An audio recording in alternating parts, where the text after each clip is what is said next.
It's pretty near impossible for every shot to turn out really well. So I'd like to give you an example of a picture that I thought would look really good, but turned out to be a bit of a dud. However, with some creative editing, I was able to salvage it. At least you can be the judge whether it worked or not, okay? Let's begin. So whenever I'm in the Tokyo subways, I always love to photograph anything that has people, essentially.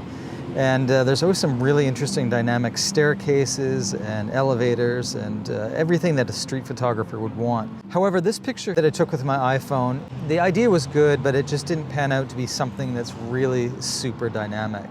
So what I'm going to do is hopefully try to rescue it through editing. So let's begin simply by doing a really quick conversion to black and white.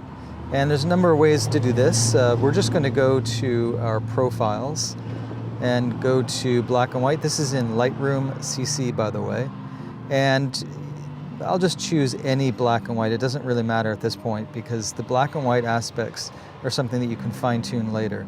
Okay, so we have the black and white, that's fine. Now, what we need to do is create a sense of abstract, or at least give our viewer a sense of confusion. That's essentially what we're wanting to do in order for them to find value, or at least to linger on our picture much longer. So let's go to the crop tool. And what we're going to do is give ourselves a 16:9 ratio. This is an aspect ratio. And a 16:9 aspect ratio is really helpful, by the way, if you're going to be using these on social media.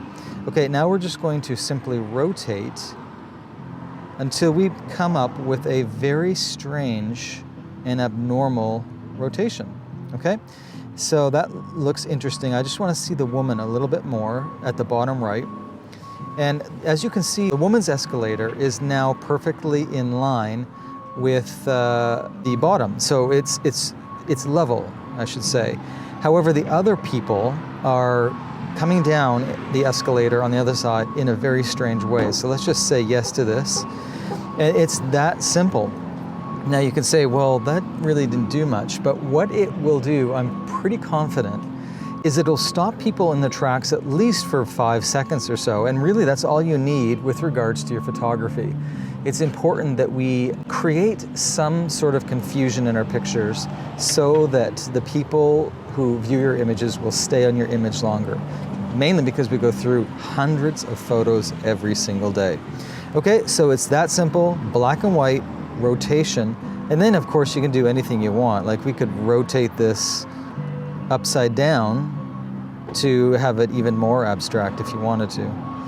Okay, so I hope that tip helped, and I encourage you to check out markhemmings.com for a lot more travel and street photography, especially from my favorite country, Japan. Have a great day.